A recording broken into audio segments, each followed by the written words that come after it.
చూస్తే తెలంగాణ రాష్ట్ర ప్రభుత్వం వాణిజ్య కేంద్రాల్లో పనిచేసే ఉద్యోగుల పనివేళల పరిమితిని సవరిస్తూ ఉత్తర్వులు జారీ చేసింది. ఇకపై రోజుకు 10 గంటల వరకు పనిచేసేందుకు అనుమతి ఇచ్చింది. అయితే వారంలో పనివేళలు 48 గంటలకు మించరాదని స్పష్టం చేసింది. పరిమితి దాటితే మాత్రం ఓటీ వేతనం చెల్లించాలని ప్రభుత్వం తన ఉత్తర్వులో స్పష్టంగా పేర్కొంది. రోజులో 6 గంటల పనివేళలో కనీసం అరగంట విరామం ఇవ్వాలని ఉత్తర్వుల్లో చెప్పింది. విరామంతో కలిసి రోజుకు 12 గంటల కంటే ఎక్కువ పని చేయించరాదని ఆదేశించింది. ఈజ్ ఆఫ్ డూయింగ్ బిజినెస్ లో భాగంగా పనివేళలను సవరిస్తున్నట్లు ప్రభుత్వం వెల్లడించింది.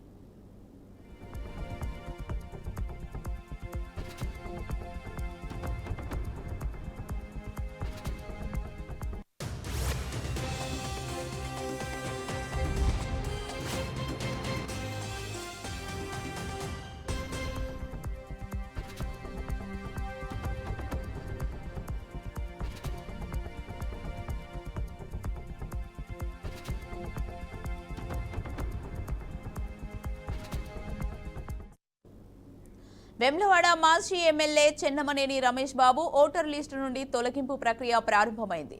ఇందుకు అనుగుణంగా ఆయన నివాసానికి ఎలక్షన్ రిటర్నింగ్ అధికారి సిబ్బంది నోటీసులు అంటించారు. 2009లో అప్పటి ప్రభుత్వ విప్ ఆది శ్రీనివాస్ న్యాయస్థానాన్ని ఆశ్రయించి రమేష్ బాబు అక్రమంగా ఓటర్ లిస్టులో చేరారని ఆరోపించారు. ఈ కేసులో 2013లోనే హైకోర్టు అతనిని భారతీయ పౌరుడు కాదని తేల్చింది. తాజాగా రాష్ట్ర హైకోర్టు మరోసారి రమేష్ బాబు జర్మన్ పౌరుడు అని స్పష్టం చేసిన నేపథ్యంలో ఓటర్ జాబితా నుండి ఫారం 7 ప్రకారం ఆయన పేరు తొలగించేందుకు చర్యలు ప్రారంభించారు. ఈ మేరకు జూలై 2 లోపు అభ్యంతరాలు నమోదు చేసుకోవాలంటూ అధికారిక నోటీసులు అందజేశారు.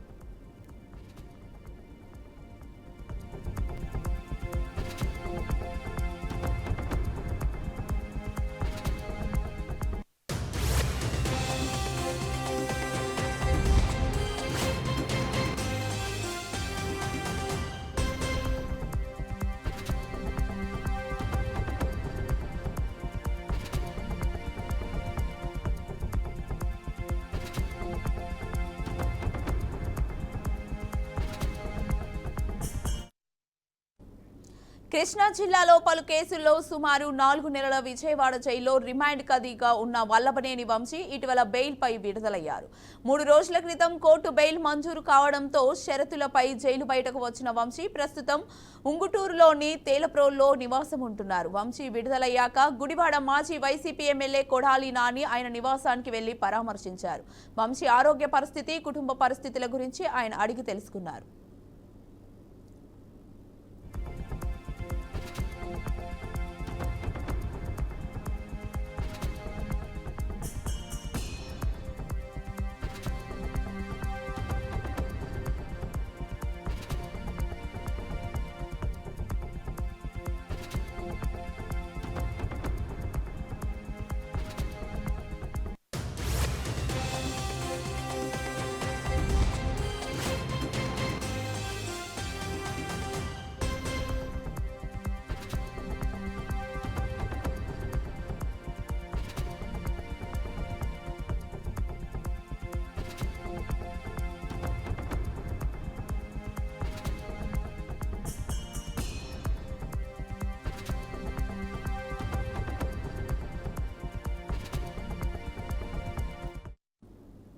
మేడ్చల్ జిల్లా మైసమ్మగూడలోని నరసింహారెడ్డి ఇంజనీరింగ్ కళాశాల వద్ద ఎన్ఎస్యుఐ విద్యార్థి నాయకులు ధర్నా చేపట్టారు. పరీక్షలు రాసేందుకు అటెండెన్స్ లేదని సాకులు చెప్తూ విద్యార్థుల దగ్గర నుండి అధిక ఫీజులు వసూలు చేస్తున్నారని ఆరోపించారు. కళాశాలలోని అద్దాలను ధ్వంసం చేశారు. విద్యార్థుల వద్ద అధిక వసూలు చేయడమే కాక పలు కారణాలు చెప్పి డబ్బులు దండుకుంటున్న యాజమాన్యం తీరుపై ఆగ్రహం వ్యక్తం చేశారు. విద్యార్థుల భవిష్యత్తుతో ఆడుకుంటున్న నరసింహారెడ్డి ఇంజనీరింగ్ కళాశాలపై అధికారులు చర్యలు తీసుకోవాలని డిమాండ్ చేశారు.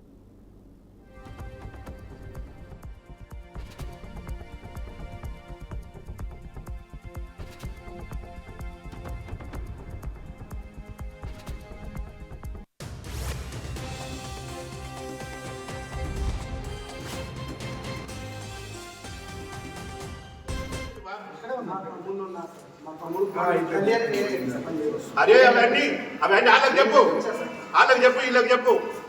నువ్వు ఏం చేసినావు కూడా కనబడుతుంది కదా. ఇదంతా ఏంటది?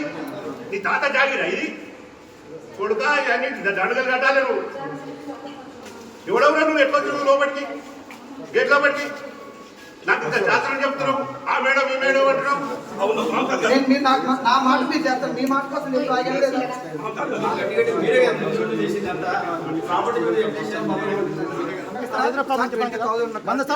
నేనే చెప్తున్నా సార్ 10,000 చేసుకోండి సార్ అన్నాను లేదు సార్ పేరెంట్స్ వస్తే మేము మాట్లాడి మొత్తం రిజాల్వ్ చేస్తాం.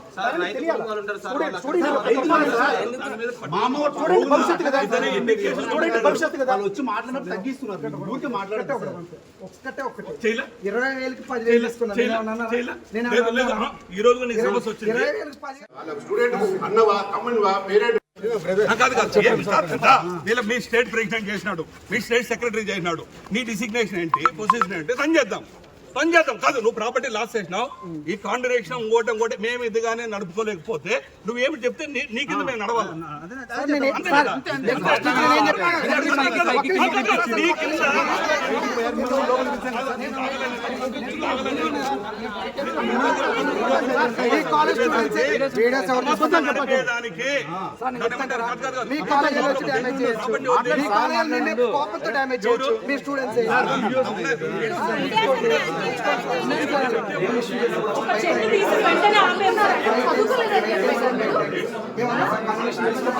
రోజు వేసి ఐసమ్మ గుడ్డ పిల్లలందరూ కూర్చొని పెట్టుకోరు వచ్చి కాలేజీకి రావచ్చు ఇళ్ళకాడు మీ స్టేట్ ప్రెసిడెంట్ చేసినాడు, మీ స్టేట్ సెక్రటరీ చేసినాడు, నీ డిసిగ్నేషన్ ఏంటి, పొజిషన్ ఏంటి, పని చేద్దాం కాదు. తూర్పుగోదావరి జిల్లా గోకవరం పోలీస్ స్టేషన్ పరిధిలో బాపనమ్మ తల్లి ఆలయం వద్ద వాహనాలు తనిఖీలు చేశారు. ఈ క్రమంలో బైక్పై ప్రయాణిస్తున్న 3 వ్యక్తులు పోలీసులకు అనుమానాస్పదంగా కనిపించారు. వారిని ఆపి తనిఖీ చేయగా బస్తా సంచుల్లో 14 కేజీల గంజాయి బయటపడింది. ఈ ఘటనపై గోకవరం పోలీస్ స్టేషన్లో ఏర్పాటు చేసిన మీడియా సమావేశంలో డీఎస్పీ శ్రీకాంత్ వివరాలు వెల్లడించారు. ఈ కేసులో 3పై పూర్తిస్థాయి కేసు నమోదు చేసి కోర్టుకు తరలించామని, ఇందులో ఒకరు పరారీలో ఉన్నారని, ఆ వ్యక్తిని కూడా త్వరలోనే పట్టుకుంటామని డీఎస్పీ అన్నారు. ఈ రోజు ఉదయం గోకవరం పోలీస్ స్టేషన్ పరిధిలో గోకవరం ఎస్ఐ గారు వాళ్ళ సిబ్బంది గోకవరం అవుట్స్కట్స్ లో బాపనమ్మ తల్లి గుడి దగ్గర వాహనాలు తనిఖీ చేపట్టారు. ఈ వాహనాలు తనిఖీ చేస్తున్నప్పుడు 2 బైక్స్ లో ఒక 3 వ్యక్తులు అనుమానాస్పదంగా 2 గోను సంచుల్లో కనిపించారనమాట. సో వాళ్ళ దగ్గర నుంచి సుమారు ఒక 14 కేజీల గంజాయిని స్వాధీనం చేసుకోవడం జరిగింది.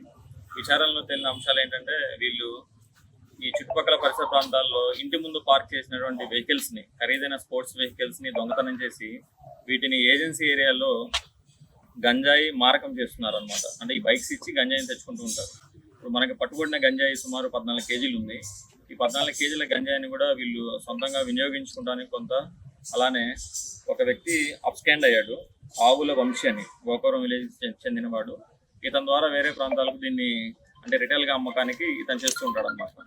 సో మనకు పట్టుబడిన 3 వ్యక్తుల పేర్లు పాసం కొండలరావు అలియాస్ నాని, ఇతను కామరాజుపేట విలేజ్ గోకవరం మండలం. 2వ వ్యక్తి వాకాడ పవన్ కుమార్, కామరాజుపేట విలేజ్ గోకవరం మండలం. 3వ వ్యక్తి కాకర్ల వెంకట కుమార్ అలియాస్ వెంకట్, ఇతను కూడా కామరాజుపేట విలేజ్ గోకవరం. రాష్ట్రంలోని ఇల్లు లేని పేదలందరికీ ఇళ్ల స్థలాలు ఇచ్చేందుకు కేబినెట్లో తీర్మానం చేసినట్లు ప్రభుత్వ విప్ గన్నవరం ఎమ్మెల్యే వెంకట్రావు తెలిపారు. ప్రతి ఒక్క పేదవానికి ఇళ్ల స్థలాలు ఇస్తామని హామీ ఇచ్చారు. విజయవాడ హనుమాన్ నగర్లో సుపరిపాలనలో తొలి అడుగు కార్యక్రమాన్ని నిర్వహించారు. ఈ కార్యక్రమంలో పాల్గొన్న వెంకట్రావు పలు కీలక వ్యాఖ్యలు చేశారు. గన్నవరం నియోజకవర్గాన్ని అభివృద్ధి పథంలో ముందుకు తీసుకెళ్లి రాష్ట్రంలోనే మొదటి స్థానంలో నిలుపుతామన్నారు.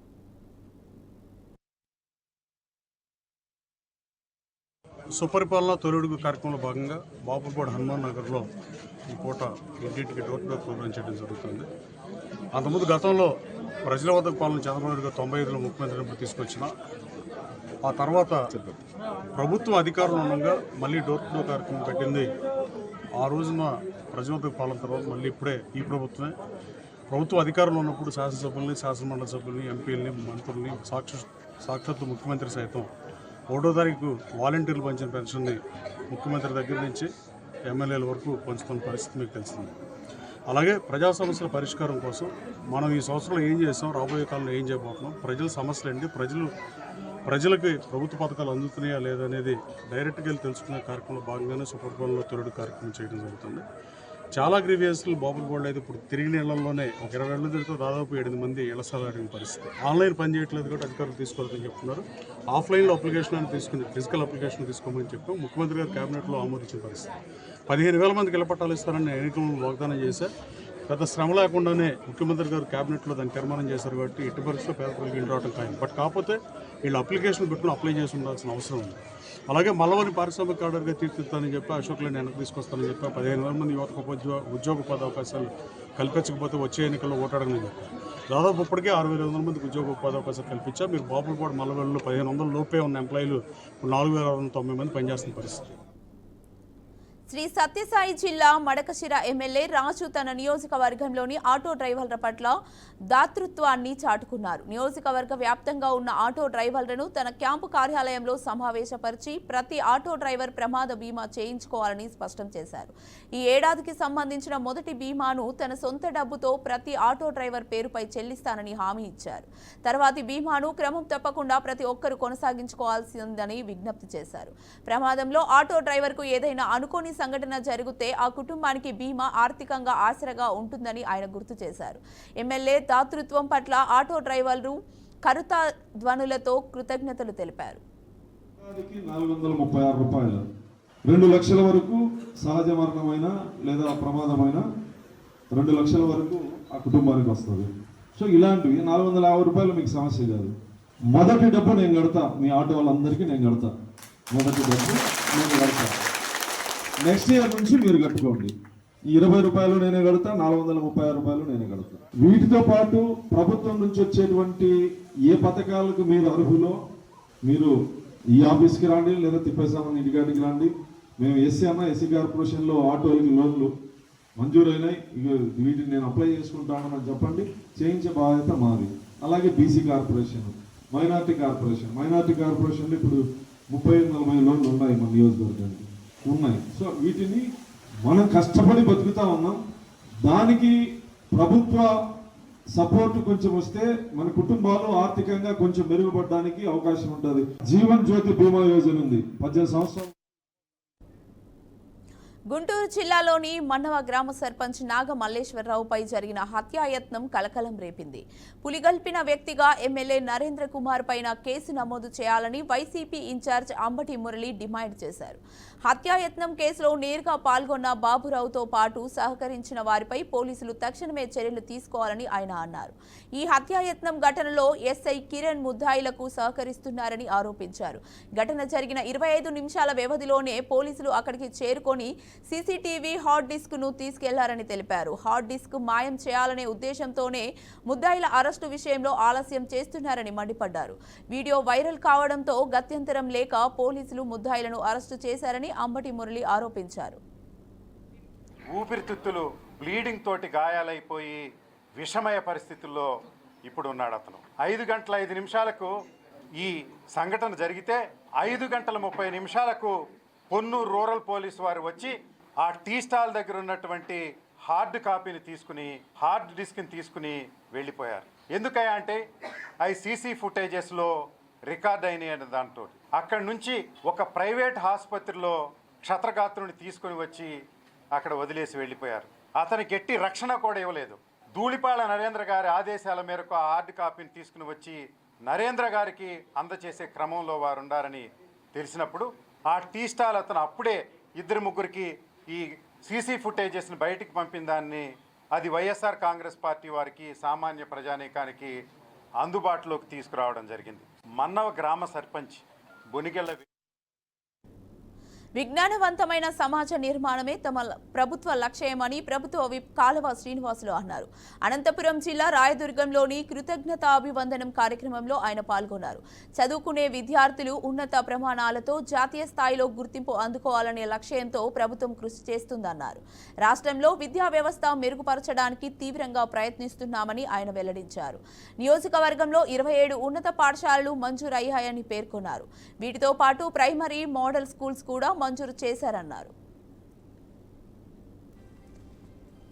ప్రభుత్వం విద్యారంగంలో అనేక సంస్కరణలు తీసుకొచ్చింది. యువ నాయకుడు నారా లోకేష్ బాబు గారు అమెరికాలో స్టాన్ఫర్డ్ యూనివర్సిటీలో చదువుకొని వచ్చారు. విద్య ప్రాముఖ్యత విద్య గొప్పతనం, విద్య వల్ల వచ్చే ప్రయోజనం లోకేష్ బాబు గారికి చాలా బాగా అవగాహన ఉంది. కాబట్టి ప్రభుత్వ విద్యా విధానంలో మార్పులు రావాలి.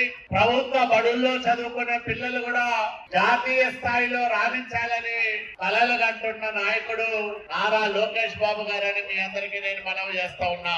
దానికోసమని మోడల్ స్కూళ్ళు, ప్రైమరీ మోడల్ స్కూల్ కాన్సెప్ట్ ఒకటి తీసుకొచ్చారు. అట్లాగే హై స్కూల్ నేను ఊహించలేదు. రాయదుర్గం నియోజకవర్గం పుట్టినప్పటి నుంచి ఒక్కసారి ఇన్ని హై స్కూల్ రావడం చరిత్రలో లేదు. నేను గతంలో 2014-19 మధ్య కాలంలో దాదాపు 9-10 హై అంబేద్కర్ కోనసీమ జిల్లా ముమ్మిడివరం మురమల్ల పుష్కర ఘాట్ వద్ద పోలీసులు తనిఖీలు నిర్వహించారు. తనిఖీల్లో గంజాయి విక్రయిస్తున్న 4 యువకులను అదుపులోకి తీసుకున్నారు. వారి వద్ద నుండి 9 కేజీల గంజాయిని స్వాధీనం చేసుకున్నారు. అరెస్టైన 4లో 3 పాత నేరస్తులుగా గుర్తించగా మరో వ్యక్తి పరారులో ఉన్నట్లు పోలీసులు తెలిపారు. గంజాయి విక్రయిస్తున్నా, సేవించినా కఠిన చర్యలు తీసుకుంటామని హెచ్చరించారు. పోలీసు వారికి ఈరోజు గంజాయి రవాణా అవుతుంది, గంజాయి ఉన్నదని సమాచారం అందుకున్న మేరకు ఐపోలవరం ఎస్ఐ గారు వారి సిబ్బంది సహాయంతో ఈరోజు ఉదయం 11:30 గంటలకి ఐపోలవరం మండలం మురమల్ల దగ్గర ఉన్న పుష్కర్ ఘాట్ దగ్గరికి వెళ్ళగా అక్కడ 4 వ్యక్తులు గంజాయి కలిగి ఉండి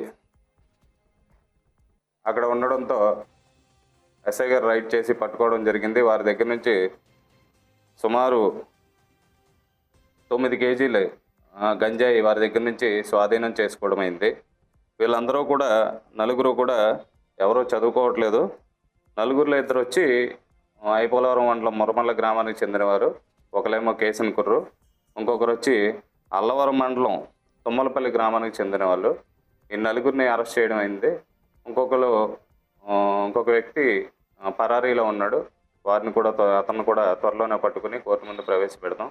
మరి ఐపోలవరం పోలీసు వారికి ఈరోజు గంజాయి రవాణా అవుతుంది, గంజాయి ఉన్నదని సమాచారం అందుకున్న మేరకు ఐపోలవరం ఎస్ఐ గారు వారి సిబ్బంది సహాయంతో ఈరోజు ఉదయం 11:30 గంటలకి అన్నమయ్య జిల్లాలో ఎర్రచందన స్మగ్లింగ్ కలకలం రేపింది. సుండుపల్లి మండలం కావలపల్లి వద్ద భారీగా రెడ్ షాండిల్ పట్టుబడింది. దాదాపు 80 లక్షల ఎర్రచందన దుండగులను పోలీసులు సీజ్ చేశారు. జిల్లా ఎస్పీ విద్యాసాగర్ నాయుడు ఆదేశాల మేరకు టాస్క్ ఫోర్స్ పోలీసులు జాయింట్ ఆపరేషన్ నిర్వహించారు. ఈ దాడిలో తమిళనాడుకు చెందిన కూలీ అండి గోవింద్ అరెస్టు చేశారు. నిందితుడి దగ్గర నుంచి 80 లక్షల విలువైన 26 ఎర్రచందనం దుంగలతో పాటు కీప్యాడ్ సెల్ ఫోన్, 2 కత్తులు, 2 గొడ్డలను స్వాధీనం చేసుకున్నారు. దాడుల సమయంలో పోలీసులపై కూలీలు ఎదురుదాడికి యత్నించగా పోలీసులు సమర్థవంతంగా తిప్పుకొట్టారు. మరో 10 మంది పరారయ్యారు. గోవిందన్పై గతంలో కేసులు ఉన్నాయని జిల్లా అదనపు ఎస్పీ వెంకటాద్రి తెలిపారు. పారిపోయిన వారి కోసం గాలింపు కొనసాగుతోంది.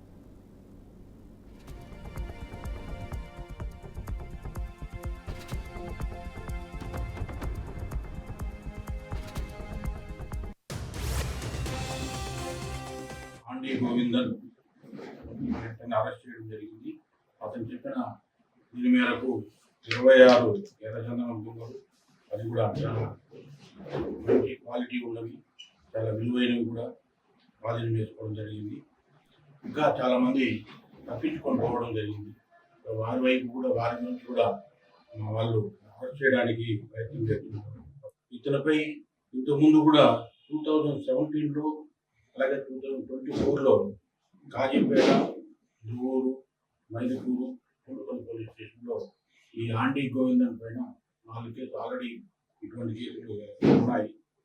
అలాగే ఇతనితో కూడా కీప్యాడ్ సెల్ ఫోన్ ఏదైతే ఉందో అది కీప్యాడ్, ఎందుకంటే కీప్యాడ్ అయితే ఎక్కువగా పోలీసులు పట్టుకోవడానికి తక్కువ అవకాశం ఉద్దేశపూర్వకంగా వాడుతున్నారు. ఈ ఆండీ గోవిందన్ అరెస్ట్ చేయడం జరిగింది. అతను చెప్పిన దీని మేరకు 26 ఎర్రచందనం దుంగలు. విద్యుత్ బిల్లు బకాయిలు చెల్లించాలంటూ కోరిన విద్యుత్ శాఖ ఉద్యోగిపై ఓ వ్యక్తి దాడికి పాల్పడ్డ ఘటన కలకలం రేపుతోంది. అనంతపురం జిల్లా రాయదుర్గంలోని నాగభూషణం అనే వ్యక్తి గత 2 నెలలుగా విద్యుత్ బిల్లు బకాయిలు చెల్లించకుండా ఉండడంతో విద్యుత్ శాఖ అధికారులు సరఫరా నిలిపివేశారు. దీంతో మనస్తాపానికి గురైన నాగభూషణం లైన్ మ్యాన్ జనార్దన్ పై అకస్మాత్తుగా దాడి చేశాడు. నాగభూషణంపై చట్టరీత్యా చర్యలు తీసుకోవాలని పోలీస్ స్టేషన్లో ఫిర్యాదు చేశామని లైన్ మ్యాన్ తెలిపారు. అయితే ప్రభుత్వ ఉద్యోగులపై ఇలాంటి దాడులు తీవ్రంగా పరిగణించి చట్టరీత్యా చర్యలు తీసుకోవాలని విద్యుత్ శాఖ ఏఈ బాలు డిమాండ్ చేశారు. రాయదుర్గంలో గల 15వ వార్డులో నేను నా విధులు నిర్వర్తిస్తున్నాను. కలెక్షన్ మా పై అధికారుల ఆదేశాల మేరకు మేము కరెంటు బిల్లు కట్టకపోయిన ఇంటికి డిస్కనెక్షన్ చేస్తున్నాము. కాకపోతే ఈయన నాగభూషణ అనేది కరెంట్ కట్ చేసినందుకు ఆయన మనసులో పెట్టుకుని నేను కలెక్షన్కి నేను విధులు నిర్వర్తిస్తామంటే నా విధులకు ఆటంకం కలిగించి నన్ను నానా దుర్భాషలాడి నన్ను పిడిగలతో గుద్ది వీపు మీద తలగుద్ది నన్ను చాలా హింస పెట్టి నన్ను చాలా బాధాకరంగా కొట్టినాడు. నన్ను చాలా చాలా హింస పెట్టినాడు. నాకు ఆయన నుంచి నాకు ప్రాణహాని ఉంది. ఆయన స్టేషన్లో నేను కంప్లైంట్ కూడా పెట్టాను. నాకు పోలీసు వారు నాకు న్యాయం చేయగలని పోలీసు వారు నేను కోరుకుంటున్నాను. రాయదుర్గంలో గల 15వ వార్డులో నేను నా విధులు నిర్వర్తిస్తున్నాను. కలెక్షన్ మా పై అధికారుల ఆదేశాల మేరకు మేము కరెంటు బిల్లు కట్టకపోయిన ఇంటికి డిస్కనెక్షన్ చేస్తున్నాము. కాకపోతే ఈయన నాగభూషణ అనేది కరెంట్ కట్ చేసినందుకు ఆయన ప్రకాశం జిల్లా నల్లగుంటలో దారుణ హత్య జరిగింది. మోహరం సంబరాల్లో గుండం వద్ద కత్తులతో కొందరు వ్యక్తులు ఒక వ్యక్తిపై దాడి చేశారు. హత్యకు గురైన వ్యక్తి బైరబోయిన వెంకటేశ్వర్లు అని పోలీసులు గుర్తించారు. అయితే ఈ హత్యకు పాత కక్షలే కారణమని స్థానికులు తెలిపారు. గతంలో నల్లగుంట్ల సర్పంచ్ నాగలక్ష్మి భర్త మొద్దు వెంకటేశ్వర్లను హత్య చేశారు. దీనిని మనసులో పెట్టుకున్న మొద్దు తిరుపతిరావు సరైన టైం కోసం వేచి చూశాడు. మోహరం వేడుకల్లో అన్ని అనుకూలంగా ఉండడంతో వెంకటేశ్వర్లపై దాడి చేశారు. అనంతరం పోలీస్ స్టేషన్లో లొంగిపోయాడు. పోలీసులు కేసు నమోదు చేసి దర్యాప్తు చేస్తున్నారు.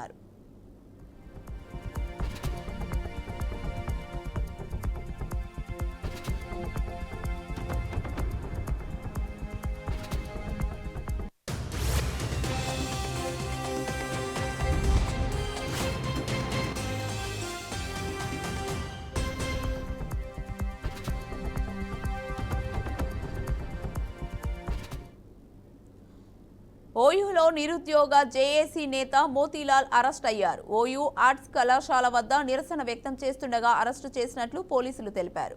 మోతీలాల్ మరికొంతమంది విద్యార్థులను ఓయూ పీఎస్కు తరలించామన్నారు. అయితే లక్షల ఉద్యోగాలకు నోటిఫికేషన్ వెంటనే విడుదల చేయాలని నిరుద్యోగ జేఏసీ నేత మోతీలాల్ డిమాండ్ చేశారు.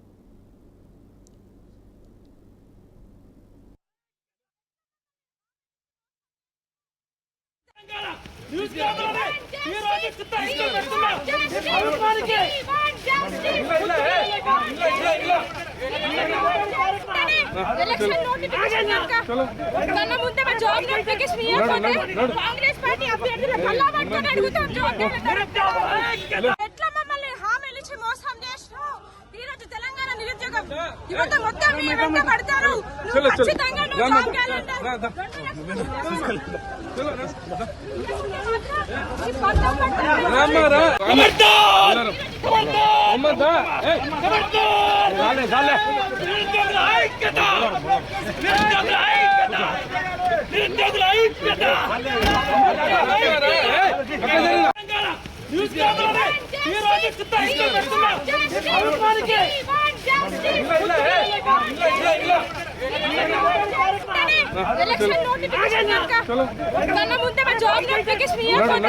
కాంగ్రెస్ పార్టీ అభ్యర్థులు కల్లా పట్టుకొని అడుగుతాం.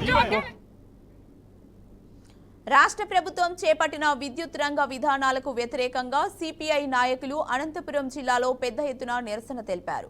స్మార్ట్ మీటర్లు, విద్యుత్ ఛార్జీల పెంపు, అదానీతో విద్యుత్ ఒప్పందాలు వంటి అంశాలపై ఘాటుగా స్పందించారు. గతంలో ఇచ్చిన హామీలు ఎందుకు అమలవ్వట్లేదని కూటమి ప్రభుత్వాన్ని ప్రశ్నించారు. ఈరోజు భారత కమ్యూనిస్ట్ పార్టీ రాష్ట్ర సమితి పిలుపు మేరకు రాష్ట్ర వ్యాప్తంగా ఈరోజు గత ప్రభుత్వం ఏదైతే అదానీ కంపెనీతో విద్యుత్ ఒప్పందాలు చేసుకుందో దాన్ని రద్దు చేయమనేసి ఈరోజు ఆందోళన కార్యక్రమాలు నిర్వహిస్తూ ఉన్నాం. అందులో భాగంగా ఈరోజు అనంతపురంలో ఈ ఆందోళన కార్యక్రమం నిర్వహిస్తూ ఉన్నాం. కూటమి ప్రభుత్వం అధికారంలోకి రాకముందు మరి ఆ రోజుకు ఉన్నటువంటి పెరిగిన విద్యుత్ ఛార్జీలను తగ్గిస్తామని, అదేవిధంగా అదానీ కంపెనీతో ఒప్పందం చేసుకున్నటువంటి సెకీ ఒప్పందాన్ని రద్దు చేస్తామనేసి, అదేవిధంగా స్మార్ట్ మీటర్లు బిగింపుని వ్యతిరేకిస్తామని చెప్పేసి మరి ఎన్నికల్లో ప్రచారం చేయడం జరిగింది. ఒక అడుగు ముందుకేసి లోకేష్ గారు స్మార్ట్ మీటర్లు పగలగొట్టమని కూడా పిలుపునివ్వడం జరిగింది. కానీ ఈవేళ అధికారంలోకి వచ్చినటువంటి చంద్రబాబు నాయుడు గారి ప్రభుత్వము ఏదైతే గత ప్రభుత్వం షిరిడి సాయితో అదానీ కంపెనీతో ఒప్పందం చేసుకుందో దాన్ని ఈరోజు కొనసాగింపు చేస్తూ ఉంది. దాని పర్యవసానమే ఈరోజు మరి ప్రజల మీద విద్యుత్ భారాలు అధికంగా వస్తూ ఉన్నాయి.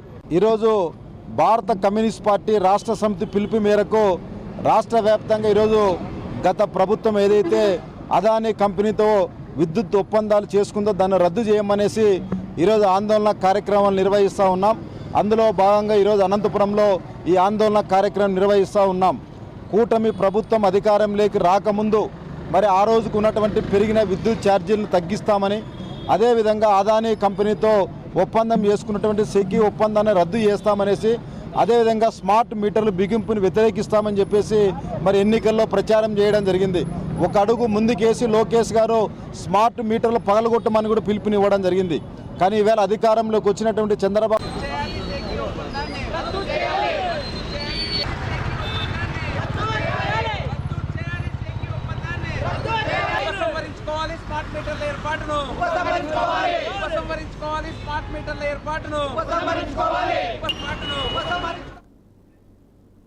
జాతీయ లోక్ అదాలత్ ద్వారా కక్షదారులు తమ కేసులను సామరస్యంగా పరిష్కరించుకోవాలని చింతలపూడి జూనియర్ న్యాయమూర్తి సిహెచ్ మధుబాబు పిలుపునిచ్చారు. సుప్రీంకోర్టు సూచన మేరకు ఈ లోక్ అదాలత్ నిర్వహిస్తున్నట్లు తెలిపారు. దీని ద్వారా సమయం, డబ్బు ఆదా చేసుకోవచ్చన్నారు. చింతలపూడి కోర్టులో సుమారు 4600 కేసులు ఉన్నాయన్నారు. వాటిలో 800 కేసులు రాజీ చేసుకోవడం జరిగిందని చెప్పారు. జాతీయ లోక్ అదాలత్ 2025 జరుగుతుంది. అందరినీ ఆహ్వానిస్తున్నాం. మరి మన చింతలపూడి కోర్టులో ఎక్కువ కేసులు పెండింగ్ ఉన్నాయి. 4600 కేసులు మరి పెండింగ్లో ఉన్నాయి. ఇందులో చాలా వరకు క్రిమినల్ కేసుల్లో రాజీ పడదగ్గ కేసులు సుమారు 800 వరకు కూడా ఉన్నాయి.